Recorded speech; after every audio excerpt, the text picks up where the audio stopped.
ஆண்டவரே, நாங்கள் உங்களுக்கு நன்றி என்று சொல்கிறோம். உங்களது உன்னதமான அன்புக்காகவும் இரக்கத்துக்காகவும் நன்றி. ஆண்டவரே, இப்படியான இந்த கோவிட் காலத்தின் சூழ்நிலையிலும் கூட இவ்வாறாக உம்முடைய வார்த்தையை இந்த தொழில்நுட்பத்துக்கூடாக கற்றுக்கொள்வதற்கு எங்களுக்கு கொடுத்திருக்கிற வாய்ப்புக்காக நாங்கள் நன்றி என்று சொல்கிறோம். ஆண்டவரே, எங்களுடைய ஆவிக்குரிய கண்கள் திறக்கும்படியாக நாங்கள் ஜெபிக்கின்றோம்.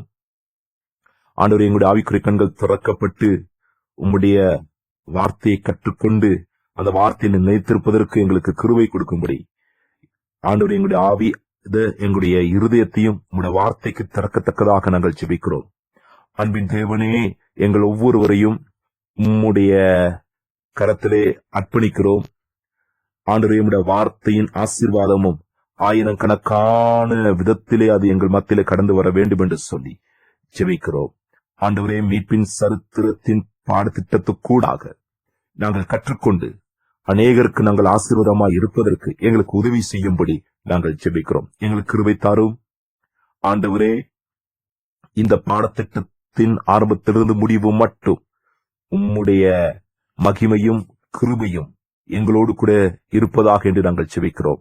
பரிசுத்த ஆவியானவராகிய தேவனே, எங்களுக்கு உம்முடைய உதவியும் இந்த காலத்திலே நாங்கள் முன்னோக்கி செல்வதற்கு, நாங்கள் கற்றுக்கொள்வதற்கு எங்களுக்கு வழிநடத்துகிறார். இயேசு கிறிஸ்துவின் நாமத்தினால் ஆமேன். பாபிலோனும் மீட்பின் சரித்திரம் என்கிற பாடத்திட்டத்தில் 3வது பாடத்தை கற்றுக்கொள்வதற்கு நாங்கள் இன்று ஆயத்தமாயிருக்கின்றோம். இந்த நாளிலே நாங்கள் கற்றுக்கொள்கிற தலைப்பு என்னவென்றால், நீங்கள் பார்க்கும் பொழுது நாங்கள் காணக்கூடியதா இருக்கிறது.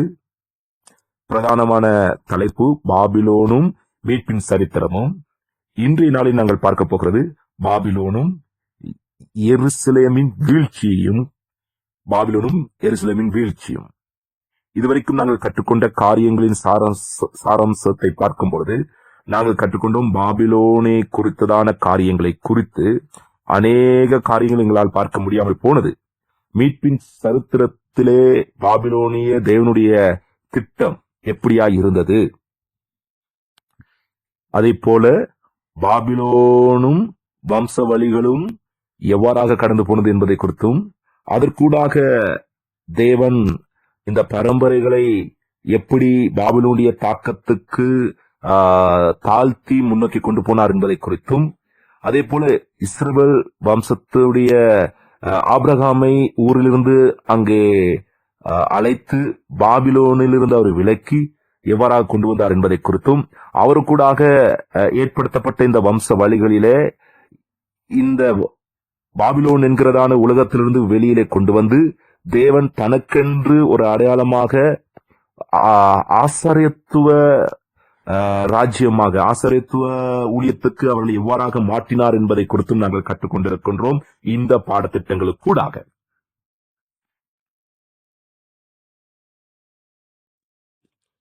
இன்று நாங்கள் பார்க்க போகிற காரியம் எருசலேமின் வீழ்ச்சிக்கு பாபிலோனுடைய தொடர்பு எவ்வாறாயிருந்தது. நாங்கள் வாசிக்க போகிறோம் 2 வேத வசனங்களை வாசிக்க போகிறோம். 2 நாளாகமும் 7வது அதிகாரத்துக்கு நாங்கள் திருப்பிக் கொள்வோம். முதலாவது 2 வேத வசனங்களை வாசிக்கலாம். 2 நாளாகமும் 7வது அதிகாரத்திலே 19வது வசனத்திலிருந்து 22வது வசனம் வரை வாசிக்க போகிறோம். அடுத்ததாக 1 ராஜாக்கள் 9வது அதிகாரத்திலிருந்தும் 6வது வசனத்தில் 9வது வசனம் வரை நாங்கள் பார்ப்போம். முதலாவது நாங்கள் வாசிக்கலாம்.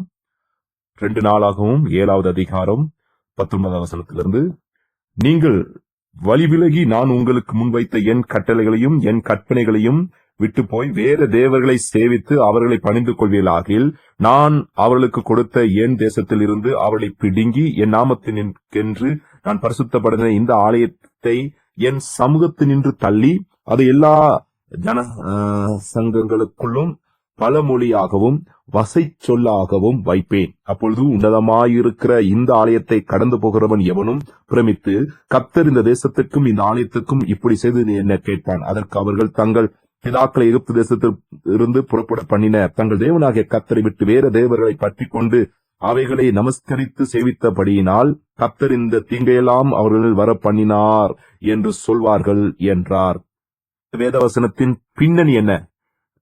சாலமோன் தேவாலயத்தை கட்டி அதை பிரதிஷ்டை செய்த பிறகு அங்கே தேவன் அங்கே அந்த ஆசீர்வாதத்திலே அவர் சில எச்சரிப்புகளை கொடுக்கிறதை பார்க்கிறோம். என்னுடைய கற்பனைகளை கை கொள்ள வேண்டும், அப்படி கை கொள்ளாமல் போனால், சிலை வழிபாடுகளை செய்தால், இதோ என்னுடைய உடன்படிக்கையை நீங்கள் மீறினால் தேசமும் இந்த ஆலயமும் எவ்வாறாக மாறும் என்பதை குறித்து ஆண்டவர் எச்சரிக்கிற ஒரு காரியம்தான் இது. இந்த ஆரம்ப வார்த்தைகளை பார்க்கும் பொழுது தேவனுடைய ஜனங்களுக்கு அந்த தண்டனையை குறித்ததான ஒரு எச்சரிப்பின் செய்தியாக இது வருகிறது. உண்மையாகவே இது ஒரு தீர்க்கதரிசன வார்த்தையாக இது காணப்படுகிறது. தேவனுடைய மனுஷர்கள் தேவனுடைய உடன்படிக்கையை வார்த்தைகளை கை கொள்ளாமல் போனால், கீழ்ப்படியாமையின் காரியத்தில் போகும்பொழுது அதனுடைய பிரதிபலனாக அவர்கள் பாபிலோனுக்கு சிறையிருப்பாக கொண்டு போகிறார்கள். அவர்கள் அடிமையாக பாபிலோனுக்கு கொண்டு போகப்பட்டு அங்கே வாழ நேரிட்டது. இங்கே சொல்லப்பட்டதான இந்த காரியங்களை செய்யாத பட்சத்திலே நாங்கள் இப்பொழுது பார்க்க போகிறோம். விசேஷமாக மீட்பின் சரித்திரத்தில் எருசலேமின் சரித்திரத்தையும் சற்று நாங்கள் பார்ப்போம். எருசலேம் என்கிற வார்த்தை எபிரேய மொழியிலே எருஷலேம், அதனுடைய அர்த்தம் நகரம், சமாதானத்தின் நகரம் என்கிற அர்த்தம். எபிரேய வார்த்தையில சலோம் என்கிற வார்த்தை சமாதானத்துக்கு சொல்லப்படுகிறது. சாலமுடைய பேரும் இந்த சலோம் என்கிற இந்த எபிரேய வார்த்தை அங்கே இணைக்கப்பட்டிருக்கிறது. அதனுடைய அர்த்தம் சமாதானம் என்கிற அர்த்தம். அந்த நாமத்தின் அர்த்தம் உள்ளடக்கப்பட்டிருக்கிறது உண்மையாகவே சாலமோன் என்கிற பெயரிலே. சலாம், அந்த லாம் என்கிற வார்த்தை இணைக்கப்பட்டால், நாங்கள் 2 நாளாகமும் 3வது அதிகாரம் 1வது வசனத்தை நாங்கள் வாசிப்போம். 2 நாளாகமும் 3வது அதிகாரம்.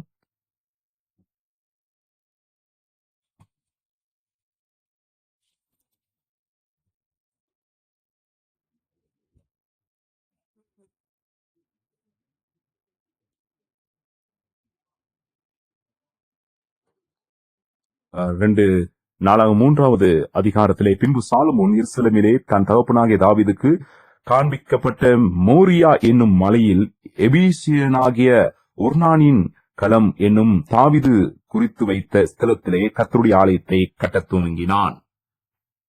எருசலேம் தேவனுடைய ஆலயத்தை கட்டும்படியாய் தெரிந்து கொள்ளப்பட்ட இடமாய் காணப்படுகிறது. இதனுடைய சரித்திரபூர்வமான இதனுடைய பின்னணியை பார்க்கும் பொழுது உண்மையாக விசேஷமாய் தாவீது தன்னுடைய ஜனங்களை அங்கே எண்ணிக்கை செய்து அவன் தன்னுடைய அதிகாரத்தை குறித்து தன் ஜனங்களை குறித்து விசுவாசித்து தேவனை மறந்து போகிற ஒரு சந்தர்ப்பம். இதனால் தேவன் இஸ்ரவேலை தண்டித்தார். அதன் பிறகு தாவீது மனம் திரும்புகிறான். அங்கே மோரியா மலைக்கு போய் அங்கே ஒரு பலிபீடத்தை கட்டி அந்த இடத்துல அவன் மனம் திரும்புகிறதை பார்க்கின்றோம். இந்த சந்தர்ப்பத்திலே அவருடைய மாளிகையை கட்டுவதற்கு அந்த இடத்தை தெரிந்து கொண்டு அந்த இடத்தை ஒப்புக் கொடுக்கிறதை நாம் பார்க்கிறோம். 1 நாளாகமும் 21வது அதிகாரத்தில் இதனுடைய சரித்திரபூர்வமான பின்னணி நீங்கள் பார்க்க முடியும். உண்மையாகவே இந்த இடத்தை தெரிந்து கொள்கிறதை பார்க்கும்பொழுது இதற்கு ஆபிரகாமுடைய வாழ்க்கையை நாங்கள் பார்க்க வேண்டும். ஆதியாகமம் 12வது அதிகாரம் 1வது வசனத்துக்கு நாங்கள் போக வேண்டும். அங்கு நாங்கள் பார்க்கிறோம், ஆபிரகாமுக்கு ஆண்டவர் பேசி உன் தேசத்தையும் உன் இனத்தையும் விட்டு வர வேண்டும். கர்த்தர் ஆபிரகாமை நோக்கி, நீ உன் தேசத்தையும் உன் இனத்தையும் உன் தகப்பனுடைய வீட்டையும் விட்டு புறப்பட்டு நான் உனக்கு காண்பிக்கும் தேசத்துக்கு போ என்று சொல்லுகிறதை நாம் இந்த இடத்திலே பார்க்கின்றோம். அதன் பிறகு கானான் தேசத்துக்கு போகும்படியாய் ஆண்டவர் அங்கே கூறுகிறார். அதன் பிறகு ஆதியாகமம் 22வது வசனத்தை நாங்கள் பார்க்கும் பொழுது, ஆதியாகமம் 22வது வசனத்திலே, அப்பொழுது அவர் உன் புத்திரனும் உன் ஏகசுதனும் உன் குமாரனுமாகிய ஈசாக்கை நீ இப்பொழுது அழைத்துக் கொண்டு மோரியா தேசத்துக்கு போய் அங்கே நான் உனக்கு குறிக்கும் மலைகளில் ஒன்றின் மேல் அவனை தகன பலியாக பலியிடு என்றார். இந்த கதையிலே நாங்கள் பார்க்கிறோம், இந்த காலத்தில் மோரியா தேசத்திலே ஒரு நமஸ்கார ஸ்தலம், ஒரு பலி செலுத்துகிற இடம் அந்த காலத்திலே அவர்கள் பயன்படுத்தி இருக்கிறார்கள் மோரியா மலையிலே. ஆகவே தேவன் இந்த இடத்தை தெரிந்து கொண்டது எதற்காக என்று நாங்கள் பார்க்கிறோம். எபிரேய புத்தகத்தில் அதை பார்க்க முடியும். 11வது அதிகாரத்தில் 8வது 10வது வசனங்களை நாங்கள் 11வது அதிகாரம் 8வது 10வது வசனங்கள். விசுவாசத்தினாலே ஆபிரகாம் தான் சுதந்திரமாக பெறப்போகிற இடத்துக்கு போகும்படி அழைக்கப்பட்ட போது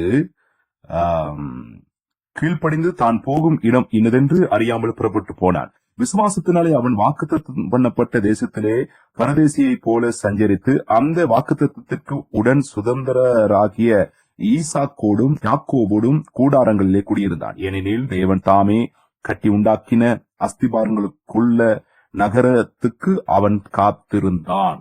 இந்த எதிர்பார்ப்பை அவருடைய கண்களில் அவர்கள் பார்க்கவில்லை. தேவன் மாளிகையை கட்டுகிற அந்த சந்தர்ப்பத்தில் அவர்கள் உயிரோடு இருக்கவில்லை. ஆனால் இது நடைபெறும் என்று அவர்கள் விசுவாசித்தார்கள். ஆனால் அவர்கள் அதை காணவில்லை. அவருடைய இந்த லௌகிக வாழ்க்கையிலே அவருக்கு பெரிதான ஒரு எதிர்பார்ப்பு இருந்தது. மீட்பின் சரித்திரத்திற்கூடாக தேவன் தன்னுடைய திட்டத்தை நிறைவேற்றுகிற விதமானது இதுதான். இந்த முறையில்தான் நாங்கள் பார்க்கிறோம். தேவன் அவர் தெரிந்து கொண்டிருக்கிற இடத்தை குறித்து இவ்வாறாக அங்கே ஆதி பிதாக்களோடு பேசியிருந்தார். நாங்கள் பார்ப்போம் மோசையோடு கூட இது எவ்வாறாக தொடர்பு படுத்தப்படுகிறது இந்த இடத்தை குறித்து. அங்கே யாத்ராம் புத்தகம் 6வது அதிகாரம் 8வது வசனம். ஆபிரகாமுக்கும் ஈசாக்குக்கும் யாக்கோபுக்கும் கொடுப்பேன் என்று நான் ஆணையிட்ட தேசத்தில் உங்களை கொண்டு போய் அதை உங்களுக்கு சுதந்திரமாக கொடுப்பேன், நான் கர்த்தர் அவர்களுக்கு சொல் என்றார். அப்படியாக யாத்ராம் 25 8வது வசனம். அவர்கள் நடுவிலே நான் வாசம் பண்ண எனக்கு ஒரு பரிசுத்த ஸ்தலத்தை உண்டாக்குவார்களாக.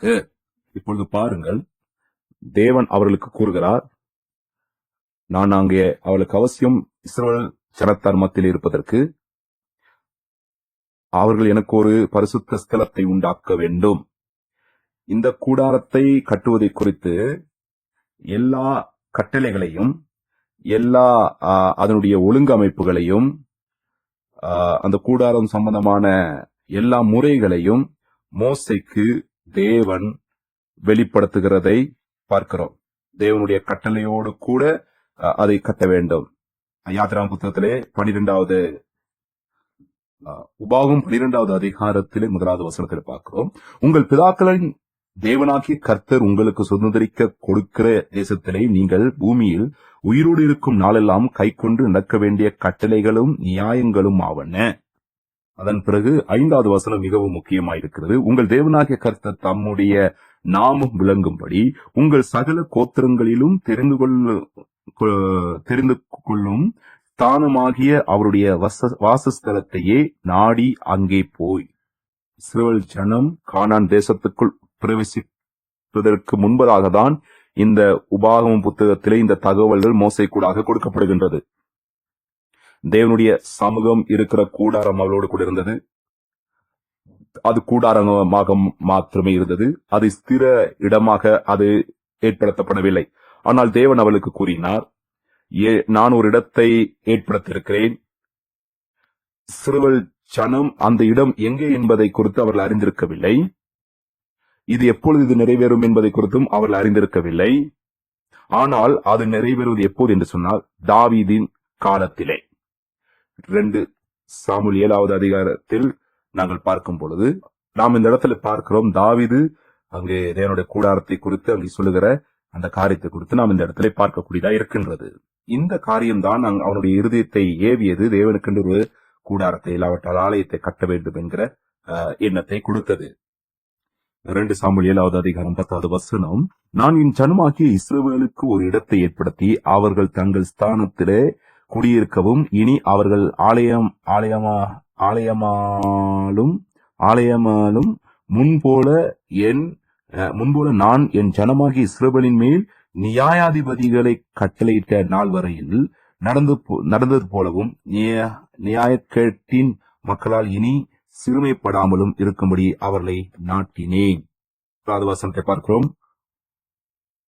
உன்னுடைய எல்லா சத்துருக்களுக்கும் உன்னை நீங்களாக்கி இளைப்பாறவும் பண்ணினேன். இப்பொழுது கர்த்தர் உன் வீட்டை உண்டு பண்ணுவார் என்பதை கர்த்தர் உனக்கு அறிவிக்கிறார்.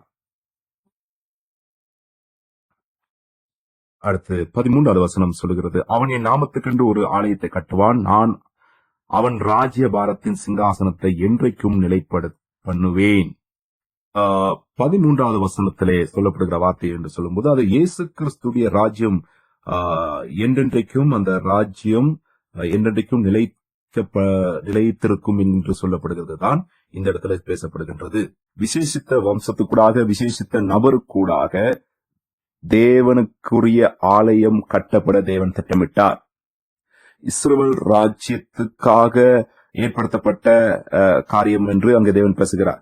மீட்பின் சரித்திரத்திலே, உலக சரித்திரத்திலும் தாவீதுடைய ராஜ்ய காலத்தில தான், ஆளுகை காலம்தான் மிகவும் விசேஷ காலம் என்று சொல்லப்படுகிறது. தாவீதுக்கு சொல்ல உன் மூலமாய் வருகிற சந்ததி இந்த காரியத்தை கட்டுவார்கள் என்று சொல்லப்படுகிறார். இது சதாகாலத்துக்குரிய தேவனுடைய ராஜ்யத்தை நிலைநாட்டுவதை குறித்தும் பேசப்படுகிறது. நாம் தேவனுடைய வார்த்தை கூட பார்க்க போகின்றோம். எப்படி தேவன் தாவீதுடைய பரம்பரைக்கூடாக எப்படி எருசலேமை தேவன் தெரிந்து கொண்டார். 2 நாளாகவும் 22வது அதிகாரம் 11வது வசனத்திலே நாங்கள் பார்க்கிறோம்.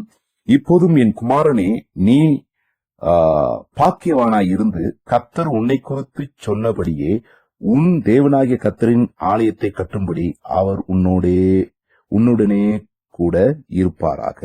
தேவன் எருசலேமை தெரிந்து கொள்கிறார். தேவன் அங்கே எருசலேமிலே வாசம் செய்கிறதை குறித்து இந்த வசனங்களின் அடிப்படையிலே நாங்கள் பார்க்கின்றோம்.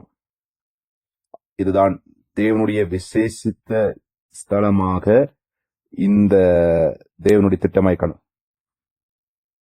1 நாளாகமும் 28வது அதிகாரம் 4வது வசனத்தை நாங்கள் பார்க்கும்போது, எப்பொழுதும் இஸ்ரவேல் அனைத்து மேலும் என்றென்றைக்கும் ராஜாவாய் இருக்க இஸ்ரவேலின் தேவனாகிய கர்த்தர் என் தகப்பனுடைய வீட்டாரில் எல்லாம் என்னை தெரிந்து கொண்டார். அவர் யூதாவையும் யூதாவின் வம்சத்தில் என் தகப்பன் குடும்பத்தையும் தலைமையாக தெரிந்து கொண்டு என்னை எல்லா இஸ்ரவேலின் மேலும் ராஜாவாக்க என் தகப்பனுடைய குமாரருக்குள் என் மேல் பிரியம் வைத்தார். இது ஒரு சாதாரண இடம் அல்ல. இது தெரிந்து கொள்ளப்பட்ட ஒரு இடம், தெரிந்து கொள்ளப்பட்ட ஒரு மனுஷன், தெரிந்து கொள்ளப்பட்ட மனிதன், தெரிந்து கொள்ளப்பட்ட இடத்திலிருந்து முழு பிரதேசத்துக்கும் ஆளுகை செய்வதற்கும் முழு பிரதேசத்துக்கும் அதிகாரம் செலுத்துகிற நபராக காணப்படுகிறார். தேவனுடைய அதிகாரத்துவம் இதுதான். ஒரு மனிதனை தெரிந்து கொண்டு அவனுக்குள் தன்னுடைய ராஜ்யத்தை ஸ்தாபித்து செயல்படுவது தேவனுடைய கிரியை. 2 நாளாகவும் 6வது அதிகாரம் 2வது வசனம், தேவரீர் வாசம் பண்ணத்தக்க வீடும் நீர் என்றைக்கும் தங்கத்தக்க நிலையான ஸ்தானமாகிய ஆலயத்தை உமக்கு கட்டினேன் என்று சொல்லி, நாம் இந்த இடத்துல பார்க்கிறோம், கூடாரத்தை ஸ்தாபித்தல் என்கிற அந்த சரித்திரபூர்வமான அந்த காரியம், அந்த இடமானது எருசலேமாக தெரிந்து கொள்ளப்பட்டது. எப்படி நாம் பார்க்கிறோம், இதுதான் இந்த நகரமானது இது சதா காலத்துக்குரிய ஒன்றாக இருக்கவில்லை. இது இடிந்து விழுகிறதை நாங்கள் பார்க்கிறோம். எருசலேம் இடிந்து விழுகிறதை நாங்கள் பார்க்கிறோம். அதை நாங்கள் பார்க்க வேண்டும் என்றால் மீண்டும் இஸ்ரவேல் சரித்திரத்தை நாங்கள் பார்க்க வேண்டும். ஆதியாகமம் 18வது அதிகாரம் 19வது வசனத்தை நாங்கள் பார்க்கும் பொழுது, தேவன் ஏன் ஆபிரகாமை தெரிந்து கொண்டார்? அவனை நீதிமானாக அழைப்பித்தார். அவருக்கு சொன்ன காரியம், தேவனுடைய கட்டளையின்படி அவன் வாழ வேண்டும். தேவனுடைய கட்டளைக்கு அவன் கீழ்ப்படிந்தான். அவனுடைய மகனுக்கும் அவனுடைய வம்சத்துக்கும் இந்த கீழ்ப்படிதலை அவன் கற்றுக் கொடுத்தான். அந்த உடன்படிக்கையிலே, அந்த கட்டளையிலே வாழும்படி அங்கே சொல்லிக் கொடுத்தான். அதே போல மோசே லேவியராகமம் 26 3, 4, 6வது வசனங்களிலே நாங்கள் பார்க்கும் பொழுது இதற்கூடாக நாங்கள் பார்க்கிறோம். லேவியராகமம் 26வது அதிகாரத்தில் 2வது 3வது வசனத்தை பார்க்கும் பொழுது, என் ஓய்வு நாட்களை ஆசரித்து என் பரிசுத்த ஸ்தலத்தை குறித்து பயபக்தியாயிருப்பீர்களாக, நான் கர்த்தர். நீங்கள் என் கட்டளைகளின்படி நடந்து என் கற்பனைகளை கை கொண்டு அவைகளின்படி செய்தால். இந்த இடத்தில் நாங்கள் பார்க்கிறோம், தேவன் சொல்கிற காரியம் என்னவென்றால், முழுமையான சமாதானம் நிறைந்த, சாலம் நிறைந்த ஒரு தேசத்தை அவர்களுக்கு ஏற்படுத்தி கொடுப்பதுதான் தேவனுடைய காரியம். 1 நாளாகமம் 22, 12, 13 நாங்கள் பார்க்கும் பொழுது, ஒன்று நாளாகமும் 22வது அதிகாரம் 11, 12 வசனங்களை பார்க்கும்போது, இப்போதும் என் குமாரனே, நீ பாக்கியவனாய் இருந்து கர்த்தர் உன்னை குறித்து சொன்னபடியே உன் தேவனாகிய கர்த்தரின் ஆலயத்தை கட்டும்படி அவர் உன்னோடு கூட இருப்பாராக. கர்த்தர் உனக்கு ஞானத்தையும் உணர்வையும் அருளச் செய்து உன் தேவனாகிய கர்த்தர் நியாயப்பிரமாணத்தை கைக்கொண்டு இஸ்ரவேலை ஆளும்படி உனக்கு கட்டளையிடுவாராக. கர்த்தர் இஸ்ரவேலுக்காக மோசேக்கு கற்பித்த நியாயங்களையும் செய்ய நீ கவனமாய் இருந்தால் பாக்கியவனாய் இருப்பாய். நீ பலங்கொண்டு தைரியமாய் இரு, பயப்படாமலும் கலங்காமலும் இரு.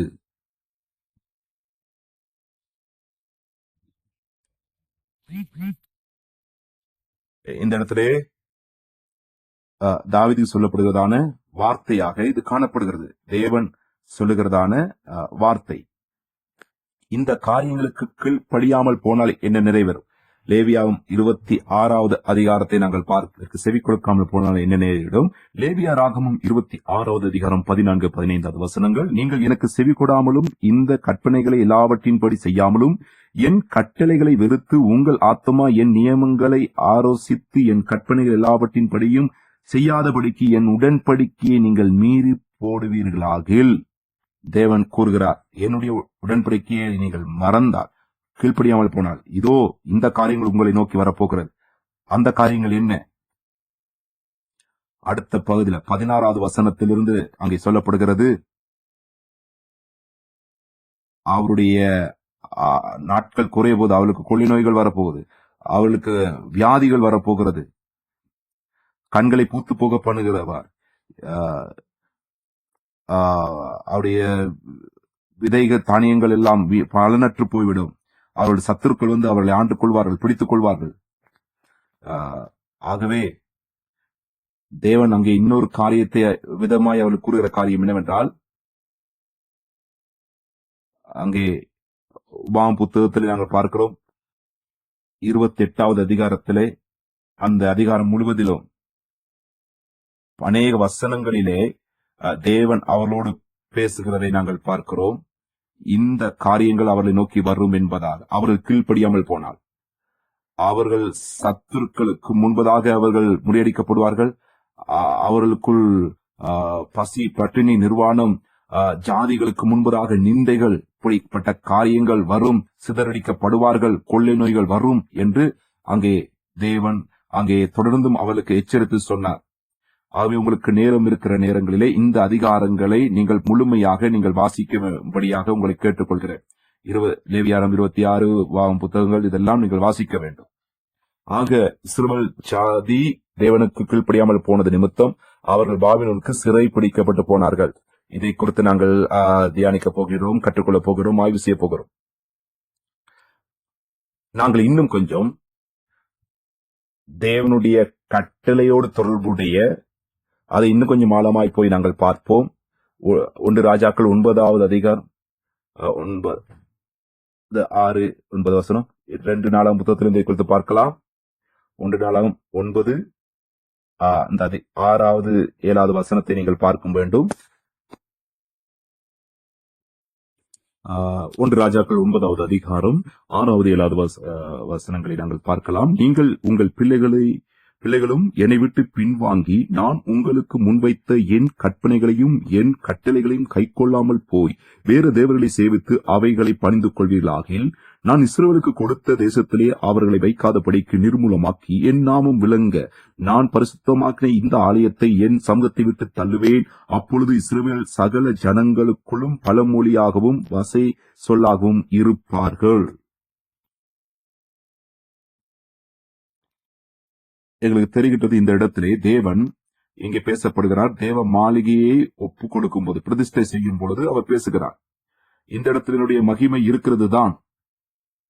ஆனாலும் இந்த மகிமை அங்கே அது இல்லாமல் போகும். தேவனுடைய ஜனங்கள் விசேஷமாக தேவனுடைய கட்டளையை மீறி நடக்கும் பொழுது மகிமை இல்லாமல் போகும். நகரமும் தேவ மாளிகையும் அழிக்கப்படும் என்று தேவன் எச்சரிக்கிறார். இது ஒரு தடவையிலே இது நிறைவேறவில்லை. தேவன் அநேக தடவையிலே அவர்களுக்கு முன்கூட்டியே அவர்களை எச்சரித்தார்கள். ஆனா தேவன் அவர்களுக்கு பேசியிருந்தார்கள். இதன் இந்த காரியங்கள் எங்களுடைய ஆவிக்குரிய வாழ்க்கைக்கு மிகவும் முக்கியமாக இருக்கின்றது. எங்களுடைய இருதயத்தில் நாங்கள் இந்த வார்த்தைகளை உள் வாங்க வேண்டியது அவசியம். 2 நாளாகவும் 36 நாங்கள் பார்ப்போம். 2 நாளாகவும் 36வது அதிகாரம் 15, 16. அவருடைய பிதாக்களின் தேவனாகிய கர்த்தர் தமது ஜனத்தையும் தமது வாசஸ்தலத்தையும் காப்பதற்கான இரக்கமுள்ளவராய் இருக்கிறபடியால் அவர்களிடத்திற்கு தம்முடைய ஸ்தானாதிபதிகளை ஏற்கனவே அனுப்பினார். ஆனாலும் அவர்கள் தேவனுடைய ஸ்தானாதிபதிகளை பரியாசம் பண்ணி அவருடைய வார்த்தைகளை அசட்டை செய்து அவருடைய தீர்க்கதரிசிகளை நிந்தித்தபடியால் கர்த்தருடைய உக்கிரம் அவருடைய ஜனத்தின் மேல் மூண்டது, சகாயம் இல்லாமல் போயிற்று. இந்த பதிலே பார்க்கும்போது தேவனை குறித்து கொஞ்சம் குழப்பமாய் நீங்கள் பார்க்கலாம். தேவன் கட்டளைகளோடு அங்கே காரியங்களை செய்கிறார் என்று பார்ப்பீர்கள். நீங்கள் கீழ்ப்படிந்தால் நான் உங்களை ஆசீர்வதிப்பேன், இல்லாவிட்டால் உங்களை தண்டிப்பேன் என்று சொல்லுகிறார். தேவனுடைய நிபந்தனை அற்ற அதற்கு மேலாக அவருடைய அன்பு இருக்கிறது நீங்கள் யோசித்திருக்கலாம். இஸ்ரவேல் ஜனங்கள் அவரை விட்டு வேண்டாம் என்று சொல்லி சிலை வழிபாடுகளை போய் செய்தார்கள். அதனுடைய பிரதிபலனாக தான் தண்டனைகள் வந்தது. பாருங்கள் இந்த வார்த்தைகளின்படி 15, 16 படி அங்கே தேவனுடைய அந்த ஸ்தலத்திலே அங்கே தேவன் அங்கே அன்பு கூறுகிறபடினால் அங்கே மீண்டும் மீண்டும் அங்கே பணிவிடை செய்தியாளர்களை அனுப்பினார். அவர்களுக்கு எச்சரிப்புகளை கொடுத்தார். ஆனால் அவர்கள் என்ன செய்தார்கள்? அவர்கள் அதை ஏற்றுக்கொள்ளவில்லை. அங்கே செய்தி கொண்டு வருவதை புறக்கணித்தார்கள். என்ன 17வது வசனத்திலே, ஆதலால் அவர் அவர்கள் மேல் கல்வியரின் ராஜாவை வரப்பண்ணினார். அவன் அவர்கள் வாலிபரை அவர்களுடைய பரிசுத்தமான ஆலயத்திலே பட்டயத்தினாலே கொன்று வாலிபரையும் கன்னி ஆஸ்திரிகளையும் முதியோரையும் விருத்தாப்பியரையும் தப்புவிடவில்லை. எல்லாரையும் தேவன் அவன் கையில் ஒப்பு கொடுத்தார்.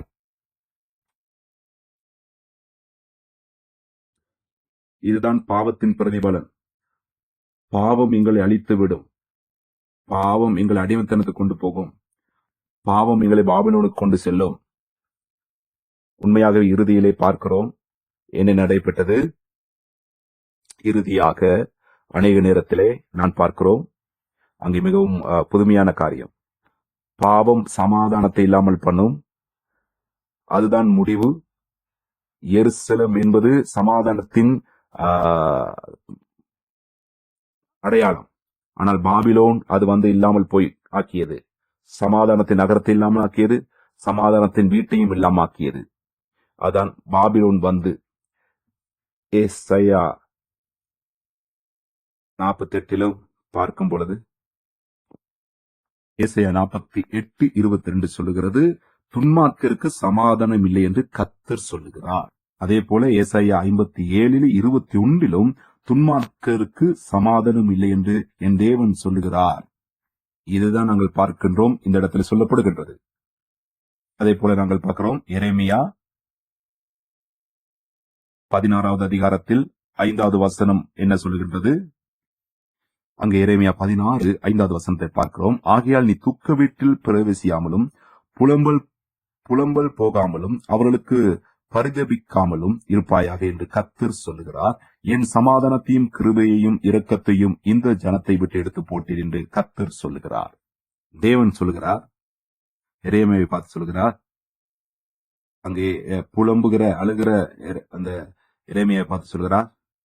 அங்கே தேவன் சொல்கிறார், இந்த ஜனங்களை குறித்து நீ அழ வேண்டாம், அவளுக்கு சமாதானத்தை சொல்ல வேண்டாம், ஏனென்றால் என்னுடைய சமாதானத்தை விட்டு நான் அகற்றிவிட்டேன் என்று அங்கே சொல்லுகின்றார்.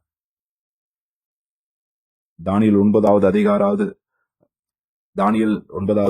4வது 5வது வசனங்களை நாங்கள் பார்க்கும் பொழுது மனம் திரும்புதலை இந்த இடத்துல பார்க்க முடியும். அங்கு தானியேல் 9:4-5 வசனங்களை பார்க்கும். என் தேவனாகிய கர்த்தரை நோக்கி ஜெபம் பண்ணி பாவ அறிக்கை செய்து, ஆண்டவரே, உம்மில் அன்பு கூர்ந்து உம்முடைய கற்பனைகளை கை கொள்கிறவனுக்கு உடன்படிக்கையையும் கிருபையும் காக்கிற மகத்துவமும் பயங்கரமுமான தேவனே, நாங்கள் பாவம் செய்து அக்கிரமாக்காரராயிருந்து துன்மார்க்கமாய் நடந்து கலகம் பண்ணி உம்முடைய கற்பனைகளையும் உம்முடைய நியாயங்களையும் விட்டு விலகி போனோம். நாங்கள் முரட்டாட்டம் பிடித்தோம், நாங்கள் தீர்க்கதரிசிகளை தூசித்தோம், உம்முடைய கற்பனைகளை விட்டு விலகி போனோம் என்று அங்கே சொல்லுகிறதை நாங்கள் அதை ஏற்றுக்கொள்ளவில்லை. நாங்கள் உமக்கு செவி கொடுக்காமல் போனோம். நாங்கள் பொல்லாதவர்களாய் இருந்தோம், நாங்கள் துஷ்டர்களாய் இருந்தோம். இப்பொழுது எங்களுக்கு சமாதானம் இல்லை. இதுதான் காரணம் எருசலேமின் அழிவுக்கு. இதுதான் தேவன் எருசலேமை அழிப்பதற்கு காரணம். ஆனால் அதே போல நாங்கள் பார்க்கும் பொழுது நல்ல ஒரு காரியம் இருக்கிறது. மனம் திரும்பும் பட்சத்தில் என்ன நடைபெறும்? நாங்கள் அதே போல 2 நாளாகவும் 6வது அதிகாரம் 36வது வசனத்தை நாங்கள் வாசிக்கலாம். அங்கே சாலமோன் அங்கே பண்ணுகிற ஒரு ஜெபமாக இந்த இடத்துல பார்க்கிறோம். 2 நாளாகவும் 6வது அதிகாரம் 36வது வசனம். பாவம் செய்யாத மனுஷன் இல்லையே, ஆகையால் அவர்கள் உமக்கு விரோதமாய் பாவம் செய்து தேவரீர் அவர்கள் மேல் கோபம் கொண்டு அவர்கள் சத்துருக்கள் கையில் அவர்களை ஒப்புக் கொடுக்கிறதினால் அவர்களை சிறைப்பிடிக்கிறவர்கள் அவர்களை தூரத்திலாகிலும் சமீபத்திலாகிலும் இருக்கிற தங்கள் தேசத்துக்கு கொண்டு போய் இருக்கையில்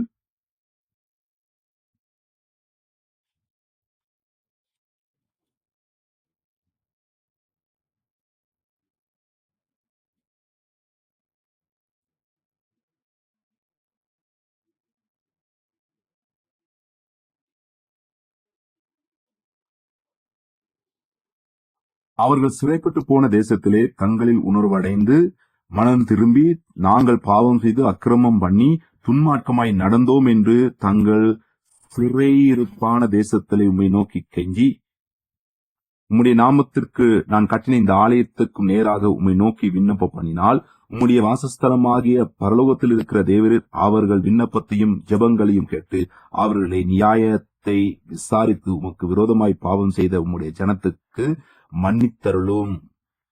சாலமோன் நிமித்தமாய் பண்ணப்படுகிற ஜெபம். இதில் தெளிவாய் காண்பிக்கப்படுகிற அறிக்கை என்னவாய் இருக்கிறது? உங்களுடைய முழு இருதயத்தோடும் அங்கே முழு ஆவியோடு முழு இருதயத்தோடு முழு ஆவியோடு மனம் திரும்பும் பட்சத்தில் என்கிற வார்த்தை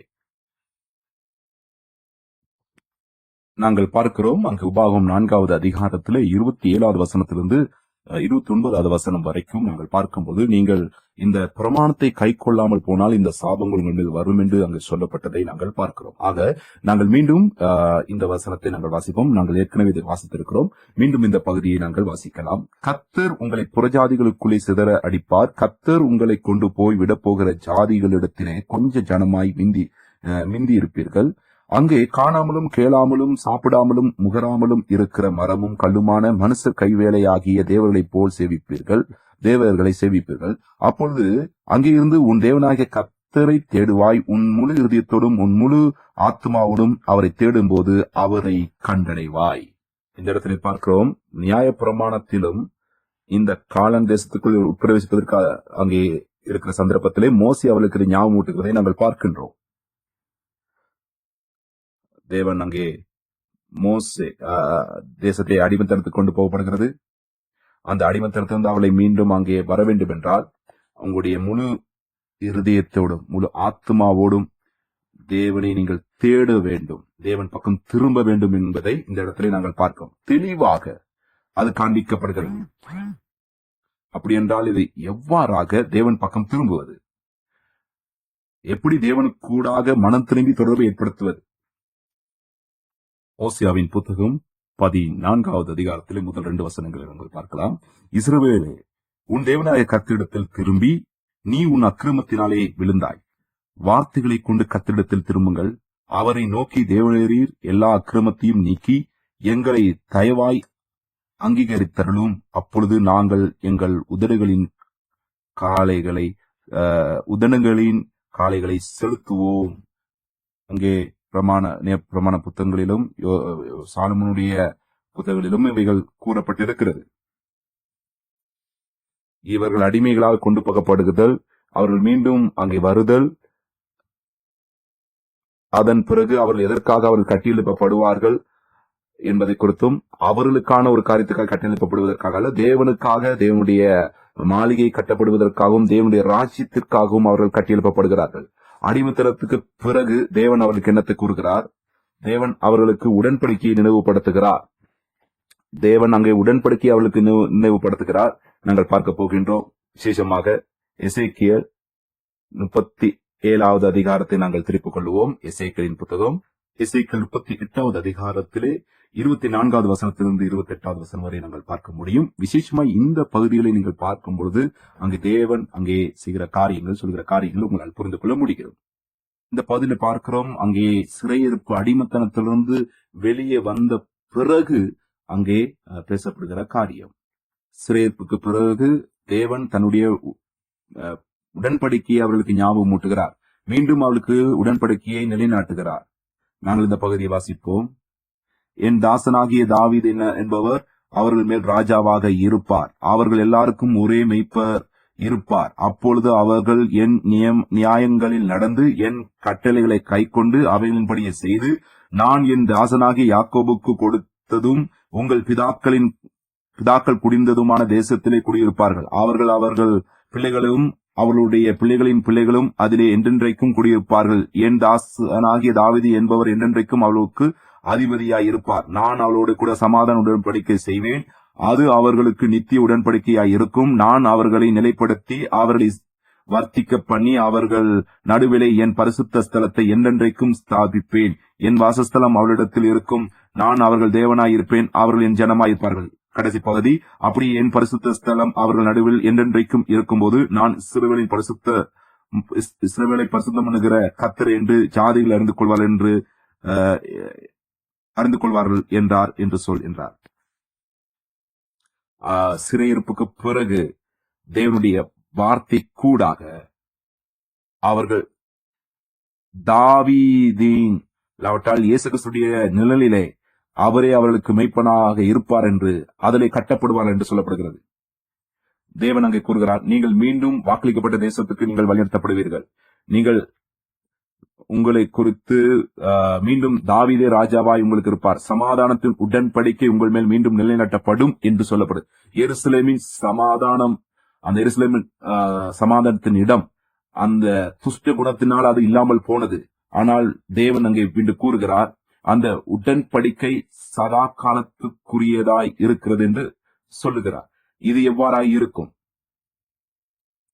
அவர் கூறுகிறார், அவருடைய சிங்காசனமும் அவருடைய சமூகமும் அவளோடு கூட சதாகாலமும் இருக்கும். தேவ மாளிகையில் விழுந்து போனாலும் ஜனங்கள் சிறை பிடிக்கப்பட்ட அடிமைத்தனத்துக்கு போனாலும் தேச சமாதானம் இல்லாமல் போனது. இது எப்படி நடைபெறும்? இது எவ்வாறாக அவர்களுக்கு நிறைவேறும்? ஒரே ஒரு வழிதான், இயேசு கிறிஸ்து கூடாக மாத்திரமே அது நடைபெறும். எங்களுக்கு நாங்கள் காணக்கூடியதா இருக்கிறது, மனிதர்கள் துஷ்டத்தனத்திலே கிரியை செய்தார்கள், அவர்கள் அழிந்து போனார்கள், அவர் எல்லாவற்றையும் இழந்து போனார்கள், சமாதானம் இல்லாமல் போனார்கள். ஆனால் நாங்கள் பார்க்கிறோம், இயேசு கிறிஸ்து என்ன சொன்னார்? மார்க்கு அங்கே பார்க்கிறோம், இயேசு கிறிஸ்து மார்க்கு 1:15 கூறின வார்த்தை என்னவா இருக்கின்றது? காலம் நிறைவேறிற்று, தேவனுடைய ராஜ்யம் சமீபமாயிற்று, மனம் திரும்பி சுவிசேஷத்தை விசுவாசியுங்கள் என்றார். இழந்து போன ராஜ்யம் வருகிறது என்று அவர் கூறுவதை பார்க்கிறோம். ஆவிக்குரிய ரீதியாய் நாங்கள் மீண்டும் அவருடைய ராஜ்யத்துக்குள் ஸ்தாபிக்கப்படுகிறதை நாங்கள் பார்க்க வேண்டும். லூக்கா 4வது அதிகாரம் 17வது வசனத்திலிருந்து 21வது வசனம் வரைக்கும் நாங்கள் பார்க்கும் பொழுது உண்மையை பாருங்கள். இந்த இடத்திலே மனிதர்கள் எல்லாரும் ஆவிக்குரிய ரீதியாக பாபிலோனிலே அவர்கள் அடிமைத்தனத்தில் இருந்தது போல அங்கே மனிதர்கள் அழைத்து கொண்டு சென்றார்கள். இஸ்ரவேல் ராஜ்யம் இல்லாமல் போனது நாங்கள் இந்த இடத்துல காண்கின்றோம்.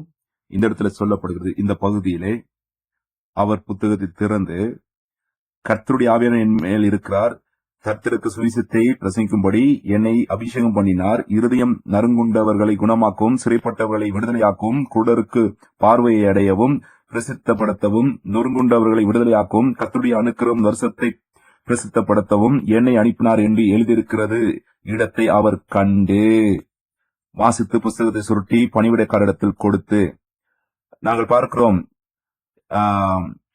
எழுதியிருக்கிற இடத்தை அவர் கண்டு என்று சொல்லப்படுகிறது. அதாவது இந்த தீர்க்க தரிசனம் நிறைவேறுகிறதை உறுதிப்படுத்துகிறார்.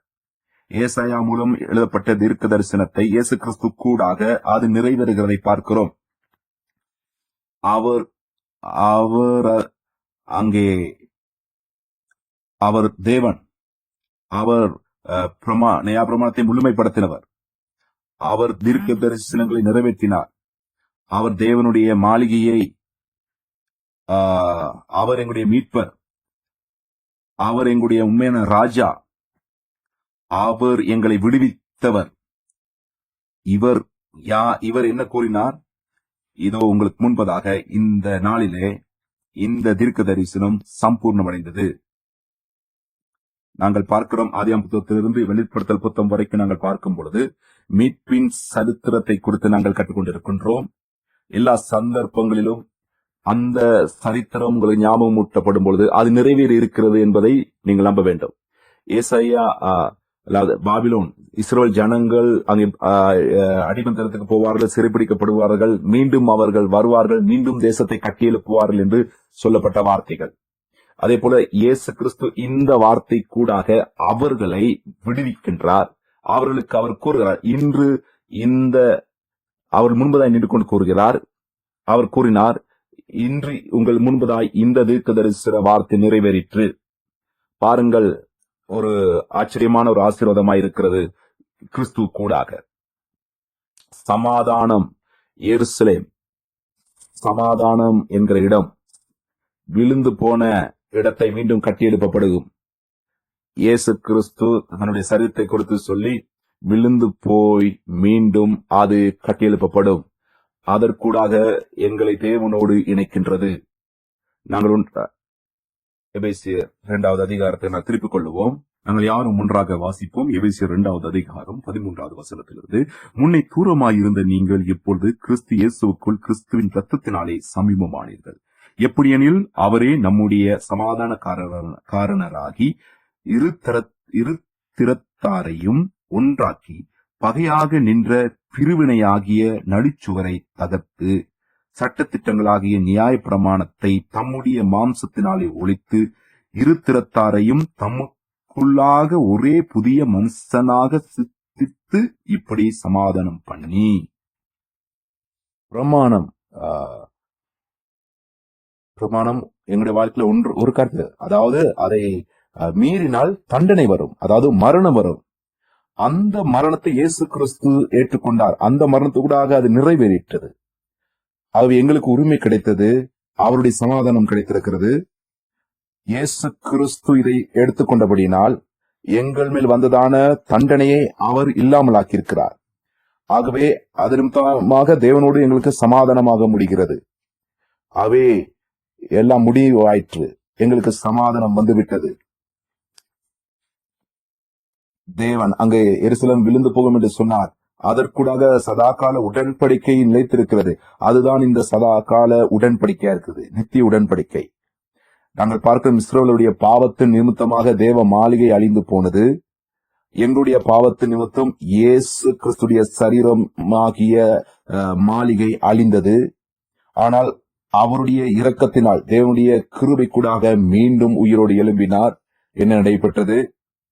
இப்பொழுது அது எங்களுக்கு சமாதானத்தை கொண்டு வருகிறது. ஆகவே தேவனுக்கு நன்றி செலுத்த வேண்டும். மிகவும் நல்ல ஒரு நேரத்தை நாங்கள் செலவிட்டோம். உண்மையாக பாபிலோனும் இயேசு கிறிஸ்துவாகிய சமாதானமாகிய நகரத்தோடு தொடர்பு படுத்தும் போது தேவன் பாபிலோனை ஒரு ஆயுதமாக பயன்படுத்தினார்.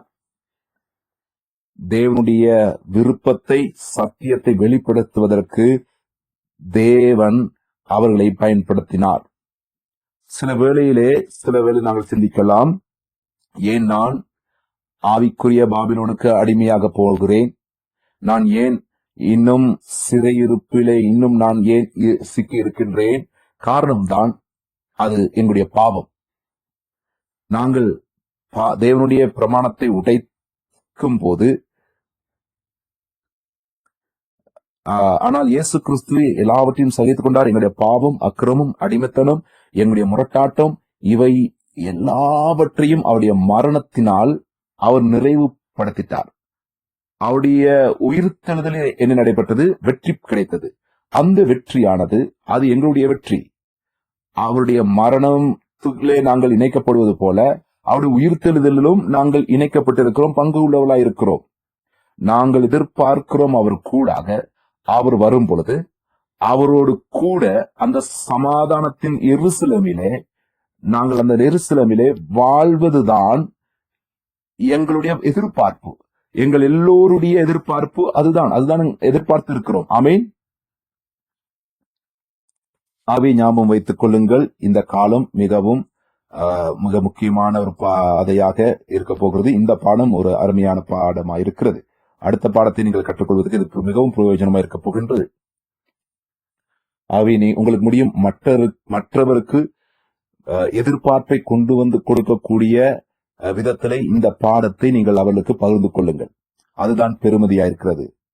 நல்லது, நாங்கள் தேவனை நோக்கி ஜெபம் செய்வோம் இந்த பாடத்தை நிறைவு செய்யும்படியாக. அன்பின் தேவனே, உங்களுக்கு நாங்கள் நன்றி என்று சொல்லுகிறோம். உம்முடைய அதிகமான நம்முடைய அன்புக்காகவும் இரக்கத்துக்காகவும் நன்றி. எங்களுக்கு மன்னிப்பு கொடுத்த இயேசு ரத்தத்தினால் கடந்து வந்ததான அந்த தியாகத்துக்கூடாக எங்களுக்கு கிடைத்த வாழ்க்கைக்காக நன்றி. நாங்கள் பாவிகளாய் இருக்கும்போது, குற்றம் உள்ளவர்களாய் இருந்த பொழுதும், உமக்கு விரோதமாய் நாங்கள் கிரியதை செய்த பட்சத்திலும் நீர் எங்கள் எல்லா காரியங்களை குறித்து நாங்கள் மனம் திரும்புகிறோம். ஆண்டவரே, நீர் எங்களுக்காக உம்முடைய ஜீவனையே நீர் கொடுத்தீர். உம்முடைய இரக்கமும் தயவும் கூடாக நாங்கள் வாழ எங்களுக்கு கிருபை செய்யும். இயேசுவே, நீர் இயேசு கிறிஸ்துவாக தேவனாக மனுஷர்களை விடுவித்தவராக பாபிலோனே சிறை இருப்பிலிருந்து மனுஷர்களை விடுவித்தீர். எங்களுக்கும் ஆண்டவரே விடுதலையை கொடுத்து விடுதலையை அறிவிப்பதற்கு எங்களுக்கு உதவி செய்வீராக சுவாமி. ஆவிக்குரிய பாபிலோனியனுடைய சிறை இருப்பில் இருக்கிறவர்களை விடுவிப்பதற்கு, சமாதானத்தை அறிவிப்பதற்கு, அவளுக்கு எதிர்பார்ப்பை அவளுக்கு கொடுப்பதற்கு, ஆண்டவரே வரப்போகிற சமாதானத்தின் நகரத்துக்குள் வாழ்வதற்கு அவர்களுக்கு உதவி செய்வீராக சுவாமி. ஆண்டவரே, இதோ உம்முடைய கரத்துக்குள் எங்கள் எல்லோரையும் ஒப்புக் கொடுக்கிறோம். தேவனே, உம்முடைய சமாதானத்தின் நகரத்துக்குள் இன்னமும் எங்களை பாதுகாக்கும்படி நாங்கள் ஜெபிக்கிறோம். எங்கள் பிதாவாகிய தேவனுக்குள், பிதாவாகிய குமாரனுடைய நாமத்தினாலும் பரிசுத்த ஆவியின் கரத்துக்குள்ளும் எங்களை ஒப்புக் கொடுத்து ஜெபிக்கிறோம். ஆமென்.